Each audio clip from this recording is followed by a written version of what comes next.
Saludos. Bueno, hoy estamos acá en la comunidad de Villajuana con nuestro compañero Carlos Hernández. Estaremos hablando sobre el manifiesto comunista. El compañero Carlos es el joven por comunidad de este sector. Entonces, tuvimos la idea de desarrollar este live hablando de este importante documento emitido por Carlos Marx en el año 1847 de la Liga Comunista.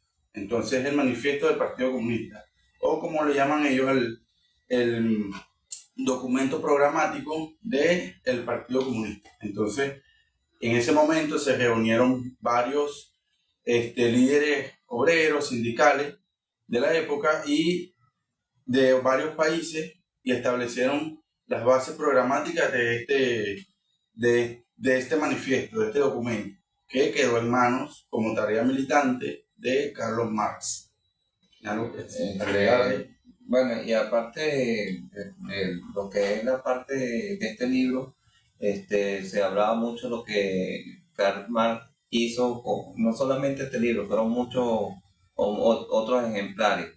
Y con esos ejemplares, pues, dio a conocer la diferencia entre lo que es el comunismo ante lo que era en aquel entonces el Estado burgués o el imperialismo, pues.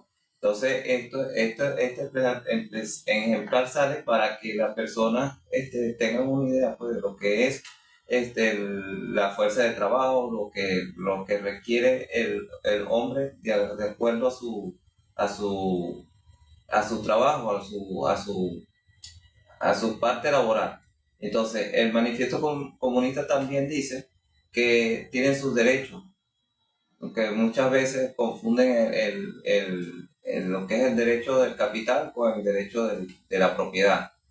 Entonces, el compañero va a darle esta información un poco aquí sobre lo que quiso Marx dar a la comunidad, a su pueblo. Y al mundo entero, pues.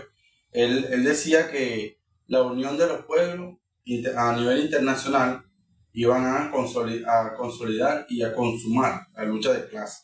La lucha de clase es la igualdad de todos los trabajadores que van a sobreponerse al modelo político burgués oligárquico.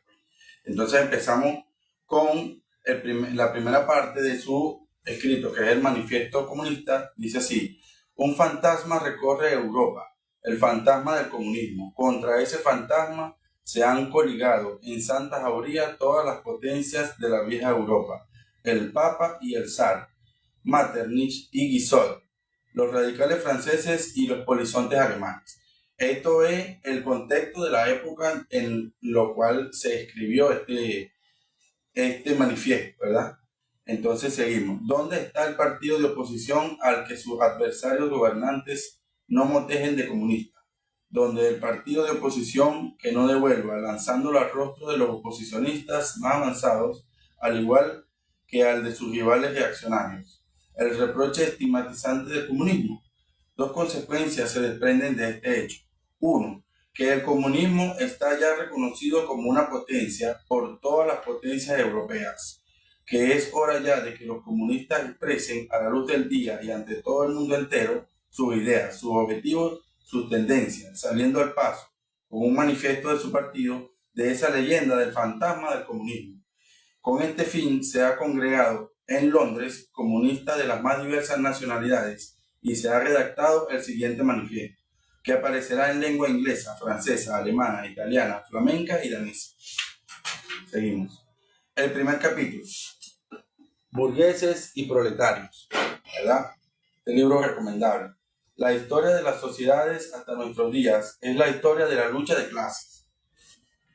Hombres libres y esclavos, patricios y plebeyos, señores y siervos, maestros y oficiales, en una palabra, opresores y oprimidos, se enfrentaron siempre, mantuvieron una lucha constante, velada unas veces y otras franca y abierta. Lucha que terminó siempre con la transformación revolucionaria de toda la sociedad o el hundimiento de las clases en pugna. En las anteriores épocas históricas encontramos casi por todas partes una completa diferenciación de toda la sociedad en diversos estamentos, una múltiple escala gradual de condiciones sociales. En la antigua Roma hallamos patricios, caballeros, plebeyos y esclavos. En la Edad Media, señores feudales, vasallos, maestros, oficiales y siervos. Y además, en casi todas esas clases, todavía encontramos gradaciones especiales. La moderna sociedad burguesa, que ha salido de entre las ruinas de la sociedad feudal, no ha abolido las contradicciones de clase. Sí, precisamente lo que acaba de decir compañero, las sociedades de aquel entonces estaban divididas en clases. Entonces estaba la clase pudiente, la clase trabajadora, la clase obrera, y muchas veces el sistema trataba de dividir por estatus estas clases. Sí. En cambio, ¿qué hace Marx aquí? Dar a conocer de que estas clases pueden tener igualdad de condiciones, igualdad de su vida, de disfrute de la vida. En cambio, esa lucha viene por esas diferenciaciones de sociedad. Son los niveles de clases sociales en las que Marx de una vez sienta las bases y luego en un libro desarrolla toda esa teoría que son el concepto de clase social. Entonces, bueno, continúa aquí la lectura del camarada. Entonces, aquí continuando lo que dice el compañero acá, ¿no? Dice, la moderna sociedad burguesa ha salido de entre las ruinas de la ciudad feudal. No ha abolido las contradicciones de la clase. No, todavía esto no se había abolido. Únicamente ha sustituido las viejas clases, las viejas condiciones de opresión y las viejas formas y luchas por otras nuevas. Es decir, que cambian, más no la eliminan como tal, sino que buscan los nuevos métodos para dominar al obrero. Pues. Claro, la esclavitud se transformó en otra cosa, o sea, ya el trabajador empezó a recibir el pago de su salario y se transformó el modelo esclavista a un modelo de explotación laboral. Burgués. Ok, nuestra época, la época de la burguesía se distingue, sin embargo, por haber simplificado las contradicciones de clase. Toda la sociedad va dividiéndose cada vez más en dos grandes enemigos, en dos grandes clases, y se enfrentan directamente en burguesía y proletariado. De los servos de la Edad Media subieron los vecinos libres de las primeras ciudades. De este momento urbano salieron los primeros elementos de la burguesía. El descubrimiento de América y la circunvalación de África ofrecieron a la burguesía el ascenso de un nuevo campo de actividad. Los mercados de la India y China y colonización de América, el intercambio de las colonias, la multiplicación de los medios de cambio y las mercancías en general imprimieron al comercio, la navegación y la industria un impulso hasta entonces desconocido, y aceleraron con ello el desarrollo de elementos revolucionarios de la sociedad feudal en descomposición.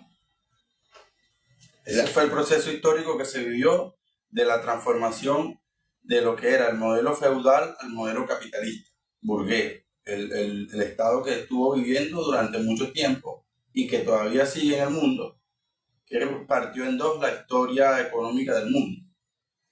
La antigua organización feudal o gremial de la historia ya no podía satisfacer la demanda que crecía con apertura de nuevos mercados. Vino a ocupar su puesto la manufacturera. En este momento, medio industrial suplantó el desapareció ante la división de... Esto es el nacimiento de la revolución industrial. Aquí se está dando la referencia de cómo pasaron los trabajadores en grandes galpones, en grandes empresas, industrias. La manufactura se llevó de una, generando así y la maquinaria revolucionaron entonces la producción industrial. Luego, cuando la revolución industrial es cuando viene y se se internaliza todo lo que es la moneda, el dólar como tal, se vuelve internacional, ya que la revolución industrial, todo manejaban lo que era el hierro, el carbón, todo eso. Y bueno, se hacían falta estos trenes para transferir las mercancías. Acuérdense que eran mercancías, eran containers de mercancía, minerales, y entonces pues, necesitaban de lo que era el transporte ferroviario. Eso debido a la globalización.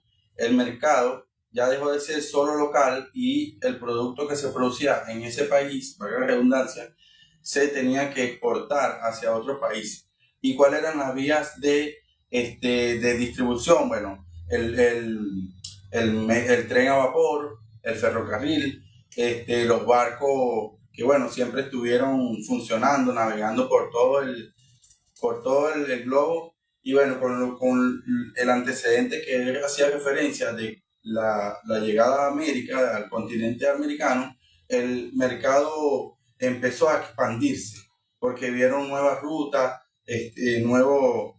nuevos minerales, nuevos productos a los cuales había que darle salida. Como en América fue el cacao, el café, el oro que extrajeron, la plata que se llevaron de todo nuestro continente, y eso lo habla explícitamente el libro que les recomendaba Hugo Chávez a Barack Obama, Las venas abiertas de América Latina. Eso es parte de la historia nuestra. Y bueno, Marx hace un adelanto en los años, en el siglo XIX, con lo que era este manifiesto. Entonces, continuamos la lectura. La gran industria moderna sustituyó a la manufacturera. En lugar del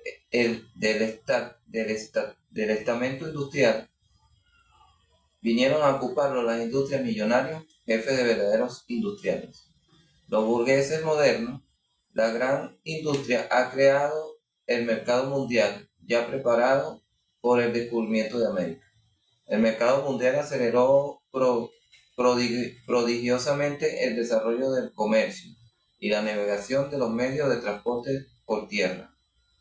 Este desarrollo influyó, a su vez, en el auge industrial, y a medida que se iba extendiendo la industrialización, el comercio y la navegación y los ferrocarriles, se desarrollaba la burguesía multiplicando su capital y relegando el segundo término de todas las clases legadas por la Edad Media.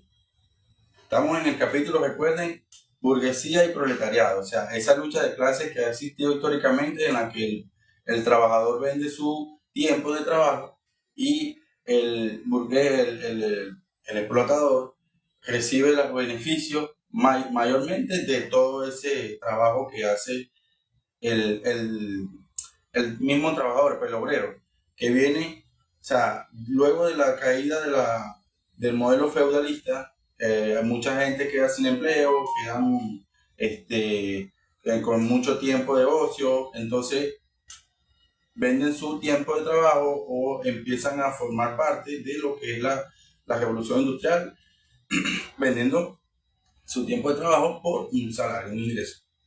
¿Sí? Entonces aquí la burguesía moderna, como vemos, ya es de por sí fruto de un largo proceso de desarrollo, de una serie de revoluciones en el mundo de producción y de cambio. Cada etapa de la revolución recorrida por la burguesía ha ido acompañada del correspondiente progreso político.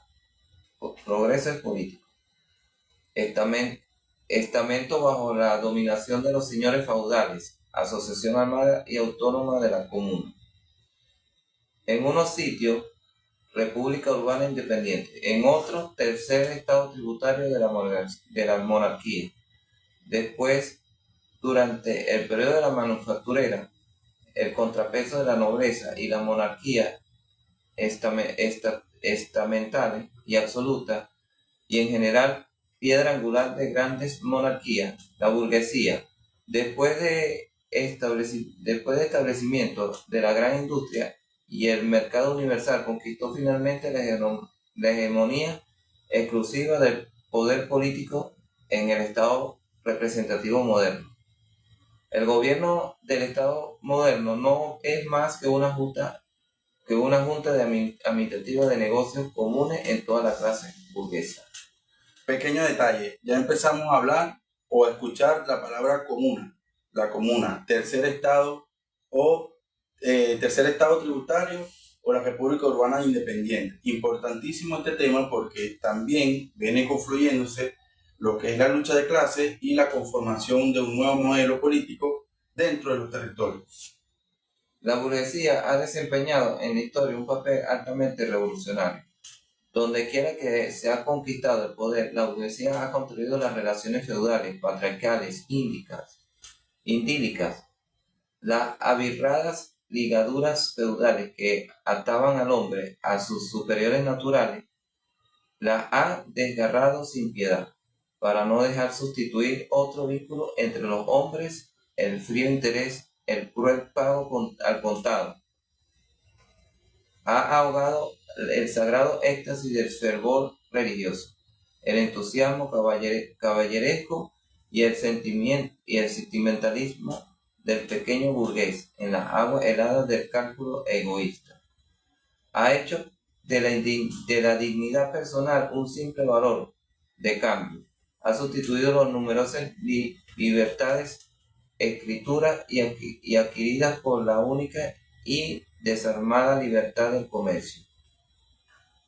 Nosotros aquí escuchamos que la burguesía fue en ese momento un movimiento revolucionario. ¿Por qué? Porque acaba con el modelo de monarquía. En algunos países de Europa, la burguesía local acaba con el modelo monárquico y construye un nuevo modelo político. Pero en contraposición se encontraba también naciendo lo que era la comuna. Entonces son dos modelos que estaban conviviendo ahí y uno se interponía sobre el otro. Y al final terminó dominando el modelo burgués, ya que bueno, tenían los recursos y tenían mayor apoyo económico. En lugar de la explotación velada por ilusiones religiosas y políticas, han establecido una explotación abierta, descarada y directa y brutal. Hablando aquí de lo que es la burguesía. La burguesía ha despojado en su aureola a todas las profesiones que hasta entonces se tenían por venerables y dignas de piadoso respeto. Al médico, al jurisconsulto, al sacerdote, al poeta, al hombre de ciencia, los ha convertido en sus servidores asalariados. O sea, la burguesía los atrapa a ellos, pero ya ellos, por ejemplo, el jurista, pues que debería... La jurisconsulta, dice. La jurisconsulta, pues que en vez de manejarse a cumplir las leyes, muchas veces lo hacen cumpliendo con los amos, pues con los que son los burgueses, los que ellos le digan. Claro, era el asesor político, como decía el rey o del monarca, y entonces igualmente, para el burgués, él no vale, si no trabaja, si no produce, o sea, si no está en sus manos el control de esa persona, su profesión no va. Exacto. Hasta entonces se tenía por venerable, al médico, al juriscultor, al sacerdote, al poeta, al hombre de ciencia, que lo ha convertido en servidores salariados, como dijo el compañero aquí. La burguesía ha desgarrado al ver el emocionante sentimentalismo que encubría las relaciones familiares y ha reducido a simples relaciones de dinero. O sea, todo es a simples relaciones de dinero, todo era la clase, pues la clase judía. Claro, era la relación de que si tiene, eres, si no tiene, no es. O sea, es lo que más adelante se ve como lo que también nosotros ahorita estamos combatiendo, que es el fascismo. O sea, la lucha de clase incluso a nivel racial, a nivel, después de lo económico, lo cultural también. La burguesía ha revelado que la brutal manifestación de fuerza en la Edad Mediana, tan admirada por la relación, tenía su complemento natural en la más relajada holgazanería. Ha sido ella la primera en demostrar lo que se puede realizar la actividad humana. Ha creado maravillas muy distintas, y las pirámides de Egipto, y los acueductos romanos, y a las catedrales góticas, y ha realizado campañas muy distintas a las migraciones de los pueblos y las cruzadas. La burguesía no puede existir sino a condición de revolucionar incesantemente los instrumentos de producción, y con ello todas las relaciones sociales. La conservación del antiguo modo de producción era, por lo contrario, la primera condición de existencia de todas las clases industriales precedentes. Una revolución continua en la producción, una incesante conmoción de todas las condiciones sociales, una inquietud y un movimiento constante distingue a la época burguesa con todas las anteriores. Todas las relaciones estancadas y hemorrecidas con su cortejo de creencias y de ideas veneradas durante un siglo, quedan rotas las nuevas y se hacen añejas antes de llegar a oficarse. Todo es lo estamental y estancado se fuma, todo lo sagrado es profanado, y los hombres al fin se ven forzados a considerar serenamente sus condiciones de existencia y sus relaciones recíprocas. Ahí vemos el principio de lo que es la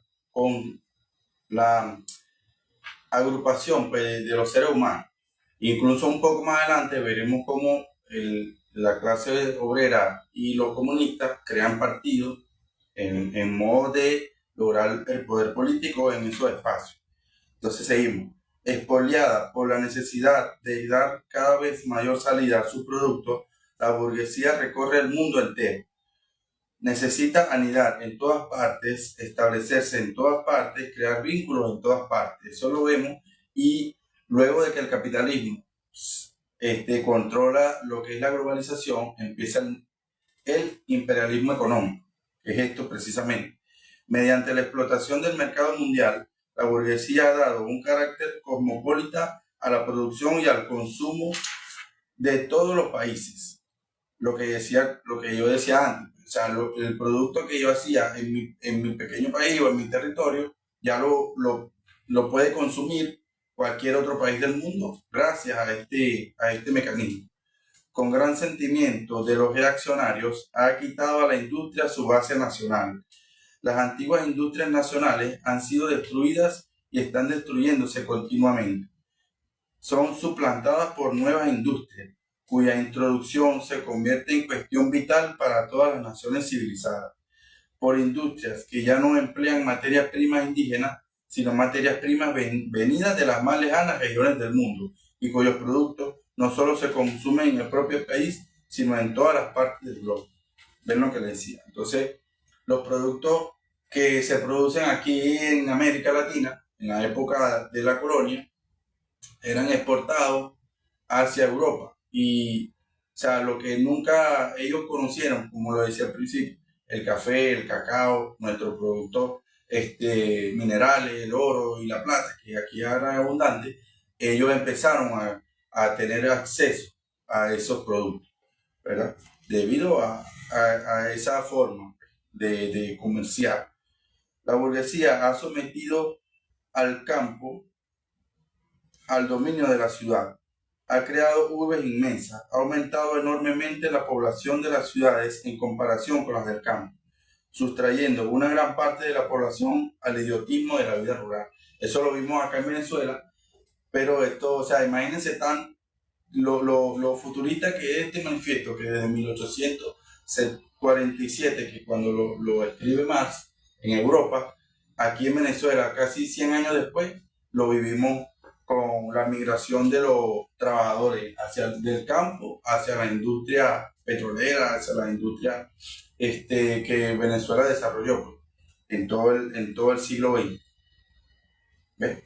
Entonces, del mismo modo que ha subordinado el campo a la ciudad, ha subordinado a los países bárbaros o semibárbaros a los países civilizados, los pueblos campesinos a los pueblos burgueses, el oriente a occidente, a través de la violencia. Ha sido el devenir histórico de toda Europa con Asia, cuando ellos vienen, o el Medio Oriente incluso, cuando intentan dominar el mercado, no pueden a través de la manera oficial, y entonces tienen que hacerlo a través de la manera violenta, a través de la agresión, ¿verdad? La burguesía siempre, cada vez más, el fraccionamiento de los medios de producción, de la propiedad y de la población, ha aglomerado la población, ha centralizado los medios de producción y ha concentrado la propiedad en manos de unos pocos. La consecuencia obligada de ello ha sido la centralización política. Las provincias independientes, ligadas entre sí casi únicamente por lazos federales, con intereses, leyes, gobiernos y tarifas aduaneras diferentes, han sido consolidadas en una sola nación, bajo un solo gobierno, una sola ley, un solo interés nacional de clase y una sola línea aduanera. Esto es logrado gracias a ese proceso revolucionario que vivieron los países de Europa, transitaron de monarquía a repúblicas, ¿verdad? La burguesía, a lo largo de su dominio de clase, que cuenta apenas con un siglo de existencia, ha creado fuerzas productivas más abundantes y más grandiosas que todas las generaciones pasadas juntas. El sometimiento de la fuerza de la naturaleza, el empleo de las máquinas, la aplicación de la química a la industria y la agricultura, la navegación de vapor, el ferrocarril, el telégrafo eléctrico, la asimilación para el cultivo de continentes enteros, la apertura de los ríos a la navegación. Poblaciones enteras surgieron por encanto como si salieran de la tierra. ¿Cuál de los siglos pasados pudo sospechar siquiera que semejante fuerza productiva dormitase en el seno del trabajo social? Sí, precisamente cuando se hace este manifiesto, da referencia más a lo que ya venía sucediendo, pues que querían convertirlo, en vez de trabajar el campo, querían convertir todo en grandes ciudades, en urbes. Entonces la burguesía veía más importante las mercancías que lo que era la producción de productos básicos agrícolas. ¿Cuál es la otra? Sí, no, y entonces también la utilización de las nuevas tecnologías, ¿verdad? De la ciencia aplicada a la industria, a la producción agrícola y a las nuevas rutas comerciales, como lo dice aquí, la utilización de los ríos como rutas de navegación, lograron llegar hacia espacios nunca antes visitados pues, por el hombre, y descubrieron nuevas formas de comerciar, ¿verdad? Entonces, hemos visto pues que los medios de producción y de cambio sobre cuya base se ha forjado la burguesía fueron creados en la sociedad feudal. Esa fue la base fundamental de su modelo económico, la sociedad feudal. Al alcanzar un cierto grado de desarrollo, estos medios de producción y de cambio, las condiciones en las que la sociedad de la industria manufacturera, en una palabra, las relaciones feudales de propiedad, cesaron de corresponder a las fuerzas productivas ya desarrolladas. Frenaban la producción en lugar de impulsarla. Se transformaron en otras tantas trabas. Era preciso romper esas trabas y las rompieron. Y con la dominación económica y política de la clase burguesa. O sea, la burguesía creó sus propios reglamentos de cómo operar, de cómo llevar el Estado y de cómo también llevar la producción y el manejo de la mano de obra de los trabajadores. Esa lucha de clases fue como profundizada muchísimo más. Ajá. En su lugar se estableció la libre concurrencia, con una condición social y política adecuada a ello, con la dominación económica y política de la clase burguesa. Ante nuestros ojos se está produciendo un movimiento análogo. Las relaciones burguesas de producción y de cambio, las relaciones burguesas de propiedad, toda esa sociedad burguesa moderna que ha hecho surgir como por encanto tan potentes medios de producción y de cambio, se asemeja al mago que ya no es capaz de dominar las potencias infernales que ha desencadenado por su conjuro. Desde hace algunas décadas, la historia de la industria y del comercio no es más que la historia de la rebelión de las fuerzas productivas modernas, de propiedad que condicionan la existencia de la burguesía y su dominación. Basta mencionar las crisis comerciales que, con su retorno periódico, plantean en forma cada vez más amenazante la cuestión de la existencia de toda la sociedad burguesa. Durante cada crisis comercial se destruye sistemáticamente no solo una parte considerable de productos elaborados, sino incluso de la misma fuerza productiva ya creada. Durante la crisis, una epidemia social que en cualquier época anterior hubiera parecido absurda, se extiende sobre la sociedad. La epidemia de la superproducción. La sociedad se encuentra súbitamente retrotraída a un estado de súbita barbarie. Diríase que el hambre, que una guerra devastadora mundial le han privado de todos sus medios de subsistencia. La industria y el comercio parecen aniquilados. ¿Y todo eso por qué? Porque la sociedad posee demasiada civilización, demasiados medios de vida, demasiada industria, demasiado comercio. Las fuerzas productivas de que dispone no favorecen ya el régimen de la propiedad burguesa. Por el contrario, resultan ya demasiado poderosas para esta relación, que constituyen un obstáculo para su desarrollo. Cada vez que las fuerzas productivas salvan este obstáculo, precipitan en la propiedad burguesa, precipitan en el desorden a toda la sociedad burguesa y amenazan la existencia de la propiedad burguesa. Las relaciones burguesas resultan demasiado estrechas para contener las riquezas creadas en su seno. ¿Cómo vence esta crisis la burguesía? De una parte, por la destrucción obligada de una masa de las fuerzas productivas, de la otra, por la conquista de nuevos mercados y la explotación más intensa de los antiguos.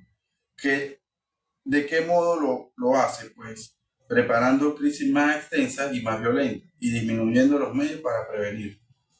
Esto es, aquí en Marx narra los procesos de crisis que han tenido los capitalistas burgueses en cuanto a la producción de un capitalista se confronta con la de otro. Entonces empieza la superproducción de un producto, como la otra, no genera las ganancias necesarias o no se espera el resultado apropiado y empiezan esas crisis, los despidos masivos de trabajadores, empieza la debacle económica de esas empresas y bueno, es la crisis que se plantea, pues. Las armas de que se sirvió la burguesía para derribar el feudalismo se vuelven ahora contra la propia burguesía. Pero la burguesía no ha forjado solamente las armas que deben darle muerte. Han producido también a los hombres que empuñan esas armas, los obreros modernos y los proletariados. En la misma proporción en que se desarrolla la burguesía, que no viven sino a condición de encontrar trabajo y lo encuentran únicamente mientras su trabajo acrecienta el capital. Estos obreros obligados a venderse al detalle son una mercancía como cualquier otro artículo de comercio, sujeta, por tanto, a todas las vicisitudes. El creciente empleo de las máquinas y de la división del trabajo quitan al trabajo del proletariado todo carácter propio y le hacen perder con ello todo atractivo para el obrero. Las operaciones más sencillas, más monótonas y es más fácil de aprender. Por tanto, lo que cuesta hoy en día a un obrero se reduce como más o menos a los medios de subsistencia indispensables para vivir y para perpetuar su linaje. Pero el precio de todo trabajo, como el de toda mercancía, es por consiguiente, cuando más incluso cuanto más se desvela y la división de trabajo más aumenta la cantidad bien y ante la prolongación de la jornada, bien por el aumento de la Estado o la magia moderna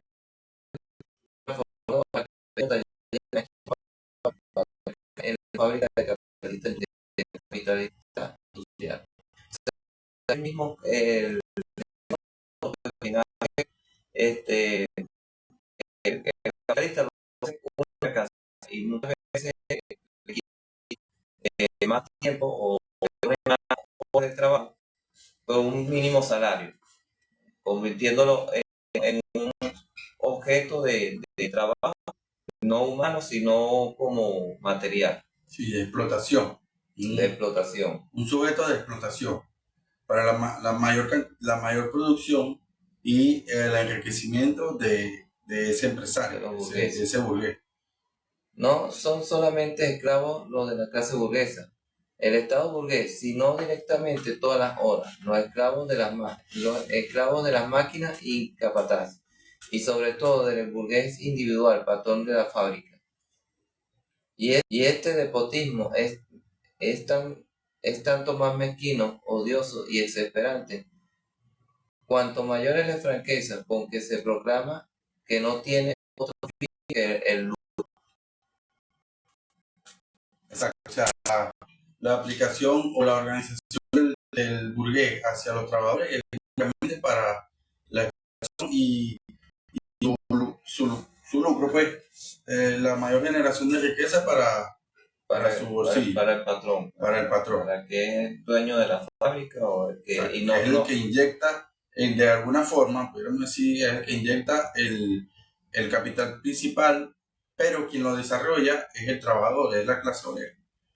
Y eso es lo que amerita, pues, y busca en mayor cantidad el empresario capitalista. Cuanto menos habilidad y fuerza requiere el trabajo manual, es decir,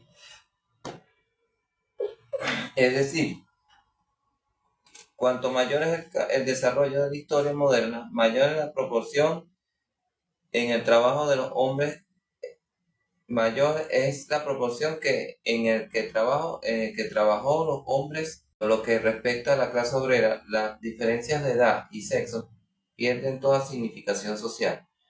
No hay más que instrumentos de trabajo, cuyo coste varía según la edad y el sexo. La relación del trabajo entre el hombre y la mujer, incluso la explotación laboral de los niños, en esa época era muy frecuente.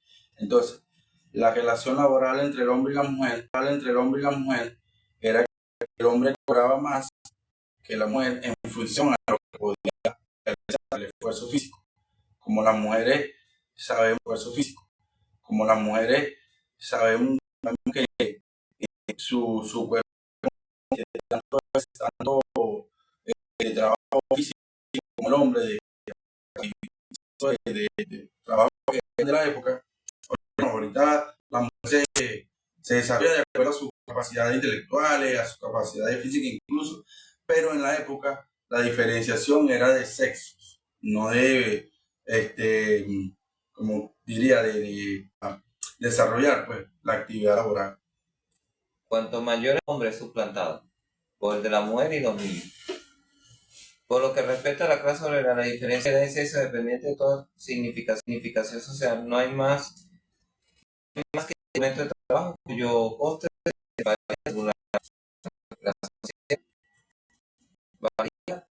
Una vez que el obrero ha sufrido la explotación del fabricante, ha recibido su salario, el metálico se convierte en víctima de otros elementos de la burguesía, el acero, el tendero, el prestamismo, etc. Aún así, sin embargo, ellos se consiguen. Estados Unidos, la explotación laboral sigue siendo el pan de cada día. La renta, que viene los servicios básicos. Los mismos que le dan empleo son los mismos que les alquilan las casas. Sí. Y la persona está trabajando, él le paga, pero también recibe el pago de los alquileres de esas casas. Claro, es una corporación que o sea, se disfraza con varios dueños y tal, pero al final de cuentas, concentración del poder en pocas manos. Pequeños industriales, pequeños comerciantes y rentistas, artesanos y campesinos en toda la escala inferior de las clases medias del otro tiempo caen en la fila del proletariado. Uno, que sus pequeños capitales no les alcanza para acometer grandes fuertes. Otro, porque su habilidad profesional no se ve despreciada ante los nuevos métodos de producción, de tal suerte que el proletariado se recluta entre todas las clases de la población. Exacto, se parte los burgueses y los que no lo son, o sea, burgueses y proletarios. Él lo decía claramente. El burgués es el que tiene el dinero trabajando para él o la empresa trabajando para él. No hace nada, no trabaja ni hace los hilos desde arriba, como quien dice.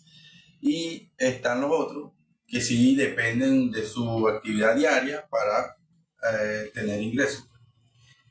Por el principio, la lucha es entablada por los obreros aislados, después por los obreros de la misma fábrica contra el burgués individual que los explota directamente. Sus ataques contra las relaciones burguesas de producción los dirigen contra los instrumentos de producción. Las máquinas incendian con una masa de disgregada por la competencia. Si los obreros forman masas compactas, esta acción no es todavía consecuencia de su propia unión, sino de la unión de la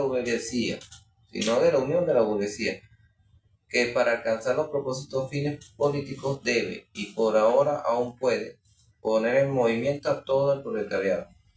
Durante esta etapa, los proletariados no combaten, por tanto, contra sus propios enemigos, sino contra los enemigos de sus enemigos, es decir, contra los restos de la monarquía absoluta.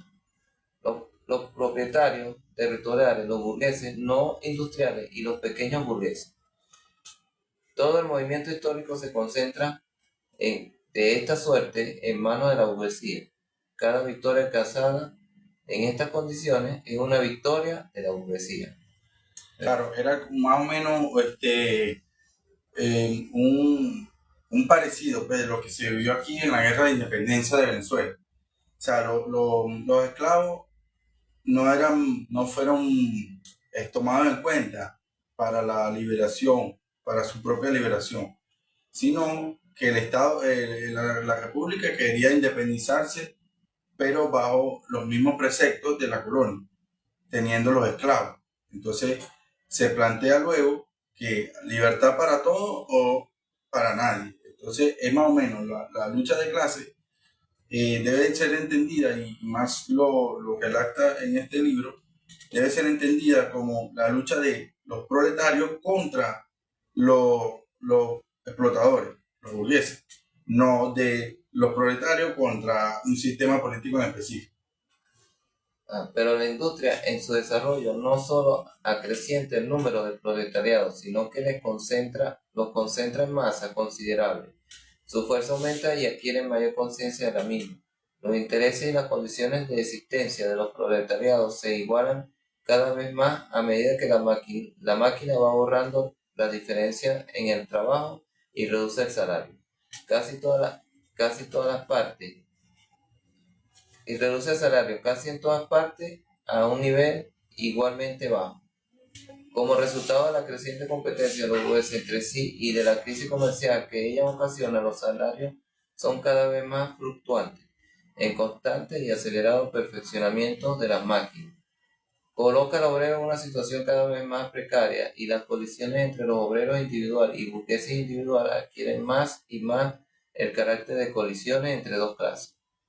Los obreros empiezan a formar coaliciones contra los burgueses y actúan en común para la defensa de su salario. Llegan hasta formar asociaciones permanentes para asegurarse los medios necesarios y previsión de estos choques eventuales aquí y allá, y la lucha estalla en sublevación. Esto es lo que llamaban antes cuando se unían un sindicato y había otro sindicato. Y entonces era una pugna ahí. Una guerra entre proletariados, pero en diferentes sindicatos. Entonces unos querían unos beneficios, otros no. Y ahí donde el mismo burgués se ve beneficiado de eso, porque ellos de acuerdo a sus decisiones, eh, van a salir beneficiados de ese problema entre los dos.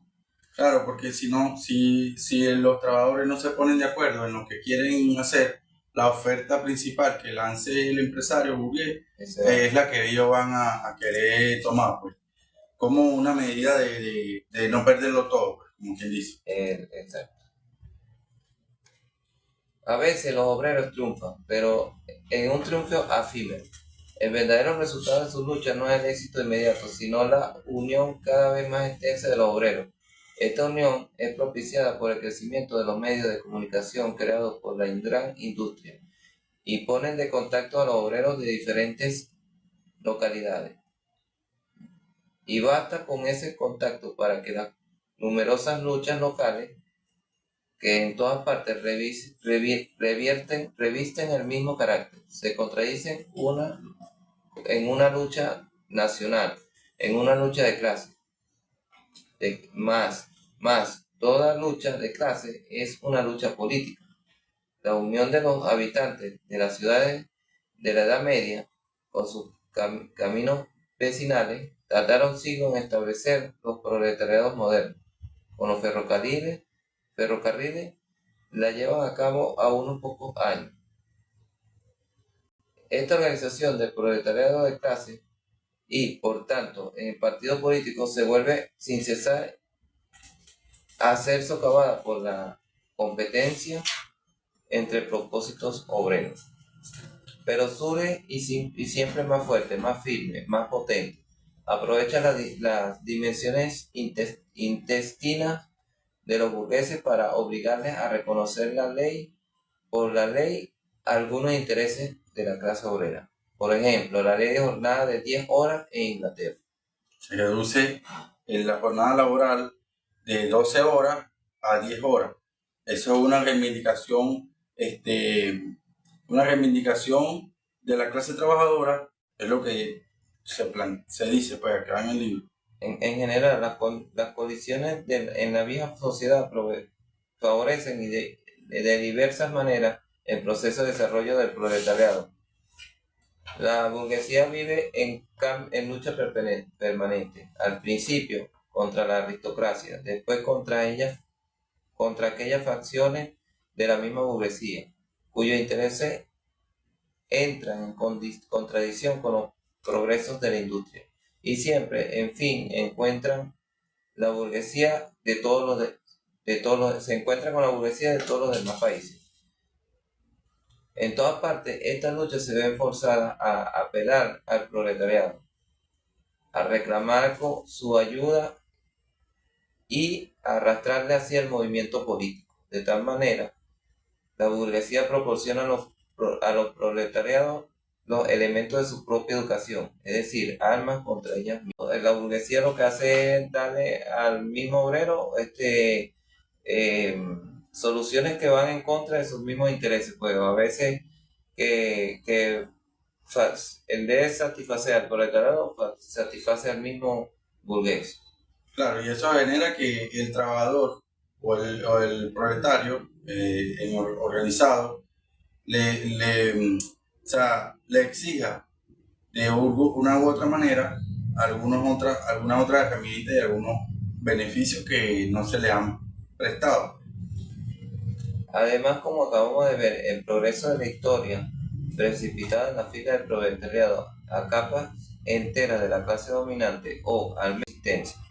También ellas aportan al proletariado numerosos elementos de la educación. Finalmente, en los periodos en que la lucha de clases se acerca a su desenlace, el proceso de desintegración de la clase dominante de toda la vieja sociedad adquiere un carácter violento y tan agudo que una pequeña facción de esa clase reniega conservadores. Es más, son reaccionarios, ya que pretenden volver atrás la rueda de la historia. Son revolucionarios únicamente por cuanto tienen ante sí la perspectiva de su tránsito inminente al proletariado, defendiendo así no sus intereses presentes, sino sus intereses futuros. por cuanto abandonan sus propios puntos de vista para adoptar los de al Estado burgués. Entonces, pero la burguesía, como había dicho antes, con sus recursos y sus medios económicos, no dejan que siga floreciendo esa nueva forma. ese producto pasivo de la putrefacción de las capas más bajas de las viejas sociedades proletarias. Sin embargo, en virtud de todas sus condiciones de vida, están más dispuestos a venderse a la reacción. Las condiciones de existencia de la vieja sociedad están ya abolidas con las condiciones de existencia del proletariado. El proletariado no obtiene propiedad. El trabajo industrial moderno, el moderno yugo del capital, que es el mismo de Inglaterra, es el mismo en Inglaterra que en Norteamérica que en Alemania, despoja al proletariado de todo carácter nacional. Las leyes como la religión son para él meros prejuicios burgueses, detrás de los cuales se ocultan otros tantos intereses de la burguesía. Todas las clases que en el pasado lograron hacerse dominantes trataron de consolidar la situación adquirida sometiendo a toda sociedad a las condiciones de su modo de apropiación. Los proletarios no pueden conquistar las fuerzas productivas sociales, sino aboliendo su propio método, y por tanto todo de apropiación existe hasta nuestros días. Los proletarios no tienen nada que salvaguardar, tienen que existir la propiedad existente. Cuando se habla de la propiedad privada, bueno, aquellos medios que utilizan para generar riqueza y uno grandes, o sea, extinciones de terrenos que no son utilizadas para los fines necesarios de un país o de un sector, un territorio específico. Que es muy diferente a la propiedad personal. Lo que llaman la propiedad personal es la casa. Claro, es el fruto del trabajo propio. De tu trabajo. Y de eso se habla en el manifiesto. Que no se va en contra de la propiedad personal, sino de la propiedad privada por los trabajadores o la sociedad en general en ese modelo de propiedad. Un modelo de propiedad común donde todos sean beneficiados pues, del mismo sistema económico.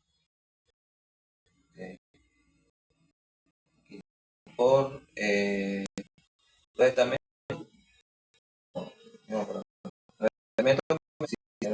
todos los medios han sido realizados por minoría, en provecho de la minoría. El movimiento proletario es el movimiento propio de la mayoría, en provecho de la mayoría. El proletariado capa inferior de la sociedad sin hacer saltar toda la superestructura por su forma.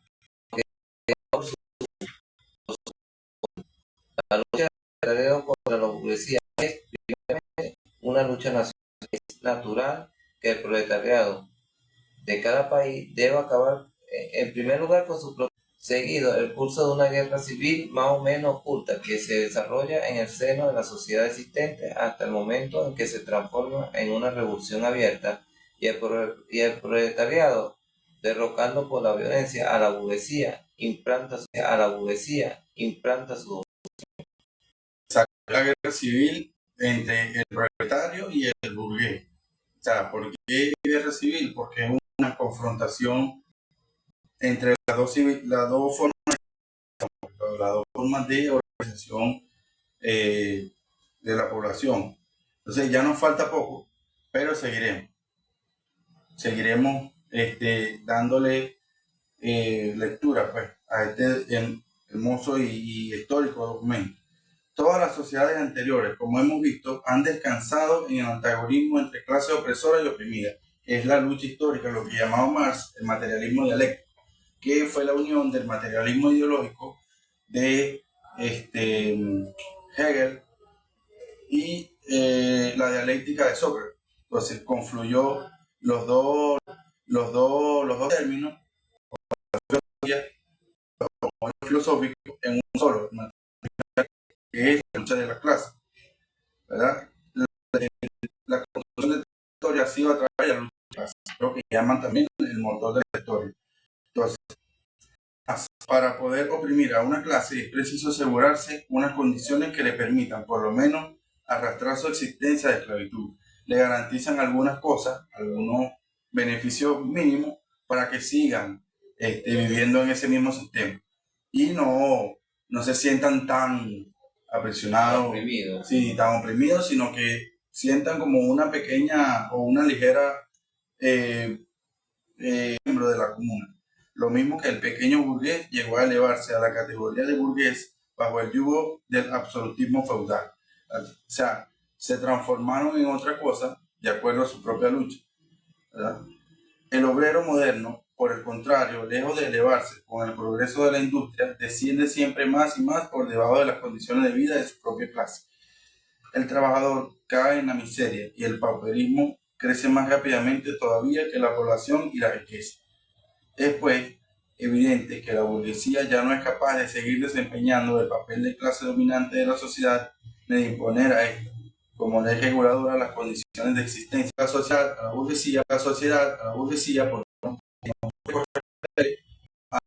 la fuerte y creciente proletaria o la civilización, pues, le sale de control, se le sale de las manos el control de esta política y bueno, se plantea que la burguesía no puede seguir teniendo el control o que no es capaz de tenerlo. Ajá. La sociedad ya no puede vivir bajo su dominación, lo que equivale a decir que la existencia de la burguesía es, en lo sucesivo, incompatible con la de la sociedad. Lo vimos nosotros en Venezuela, ¿verdad? En el año 1989, cuando el modelo político de Venezuela, de la Cuarta República, implantó un paquete de medidas económicas en las cuales no beneficiaba a las mayorías, sino que iba en detrimento de ellas, favoreciendo a la minoría de la población, la burguesía, ¿verdad? Entonces, ¿qué generó esto? Un estallido social tan grande que, bueno, toda Venezuela despertó, abrió los ojos y, como dijo Chávez, el Lázaro colectivo se volvió de entre los muertos. Se consolidó. ¿Verdad? Ajá. La condición esencial de la existencia y de la dominación de la clase burguesa es la acumulación de la riqueza en manos de particulares, el trabajo asalariado. O sea, la única condición que tiene y la permanente violación de los derechos del trabajador. El trabajo asalariado descansa exclusivamente sobre el obrero en sí. El progreso de la industria, del que la burguesía es capaz de involuntario, sustituye el aislamiento de los obreros, la competencia por su no revolucionaria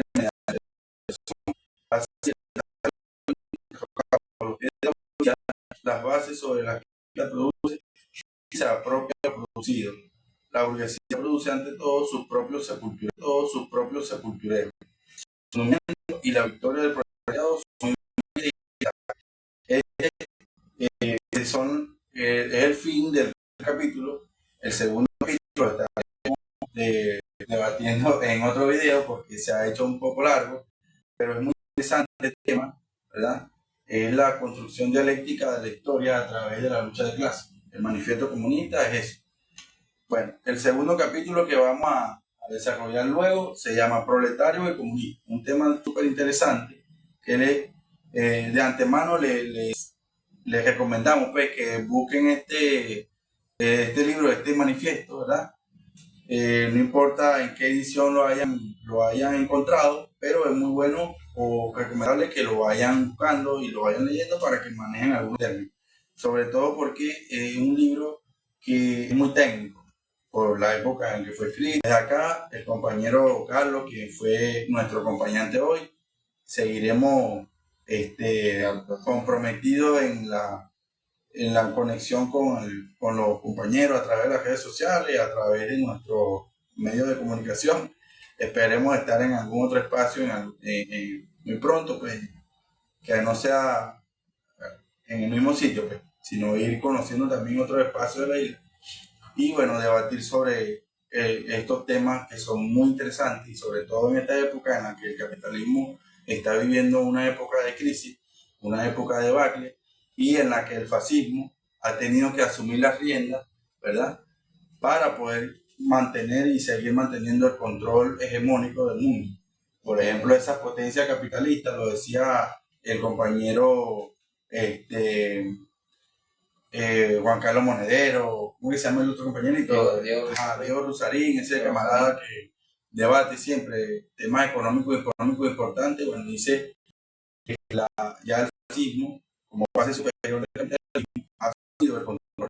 Lo tenemos en Argentina, en Estados Unidos ha ido repotenciando hacia los migrantes, incluso Venezuela se ha visto más afectada y Ucrania también en su momento cuando dieron un golpe de estado al presidente y luego guerra necesaria con Rusia, porque se sabe que ese pequeño país no puede pues con todo bélico con Rusia, pero no, ellos buscaron como quien dice su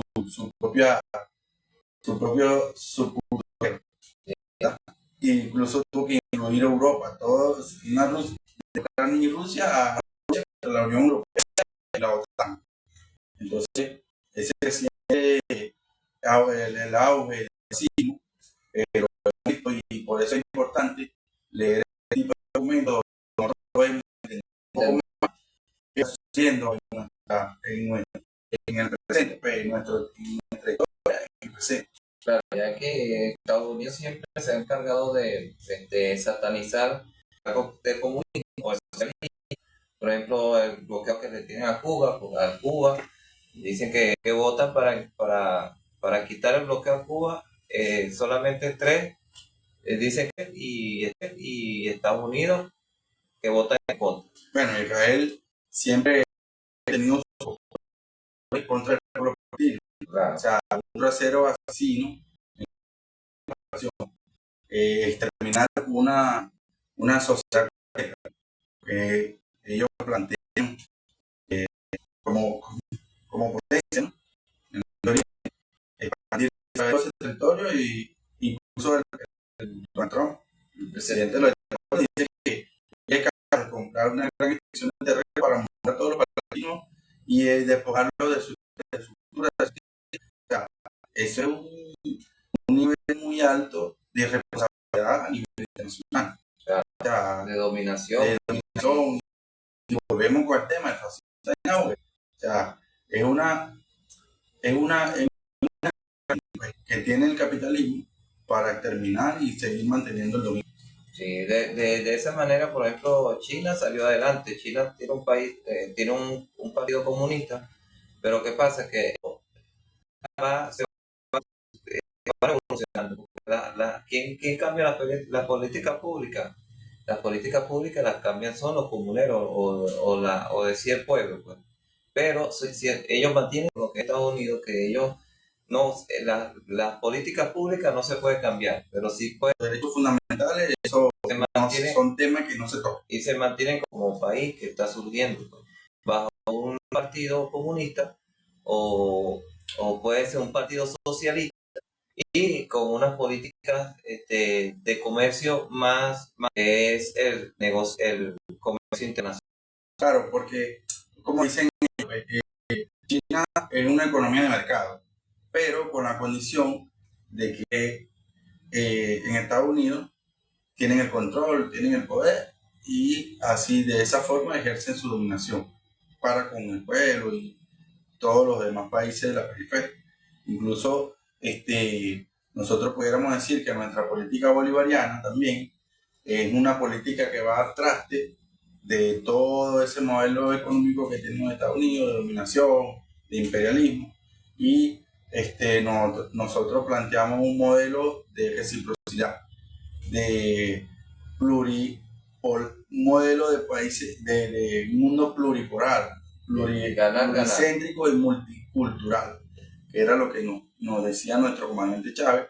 Bueno, hoy en día eso sigue muy vigente, gracias a que la unidad de los pueblos se ha mantenido, la lucha antiimperialista de Rusia, de China, de Irán, de Nicaragua, de Cuba, de los países que van en desarrollo, dándole el traste de lo que era el hegemón mundial, Capitalismo como tal. que el capitalismo, que era el fin de la historia, como dice también, lo citaba el comandante Chávez, pues, en los años 90, que después de la caída del muro de Berlín, se acabó la historia, ya, ya estaba la historia finalizada, como quien dice.